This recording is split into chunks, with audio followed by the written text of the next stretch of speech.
Welcome to Penrose Learning, where we make understanding easy. Start by preparing both your MacBook and iPhone for AirDrop.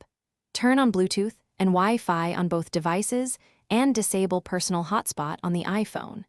Confirm both devices use the same Apple ID for contacts-only transfers, or set the iPhone AirDrop receiving to everyone for broader sharing. Keep both devices within 30 feet and unlock the iPhone before sending files. Close heavy network apps to reduce interference. Update to the latest Mac OS and iOS versions for the most reliable AirDrop experience. On your MacBook, locate the file in Finder or in an app like Photos. Open the Share menu or choose AirDrop from the Finder sidebar to reveal nearby devices. Drag files onto the iPhone icon or click the iPhone in the Share sheet to initiate the transfer. Watch the progress in the Finder window or on the Mac dock icon until it completes. For large files, allow additional time and avoid putting either device to sleep during transfer. If prompted, confirm the transfer on the iPhone screen.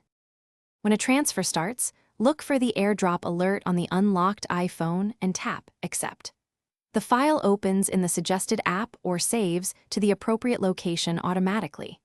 If the iPhone does not appear, toggle Bluetooth and Wi-Fi on both devices or switch the iPhone AirDrop setting to everyone temporarily. Restart both devices if transfers fail repeatedly and then try again. As a last resort, sign out of iCloud and sign back in to refresh device visibility for.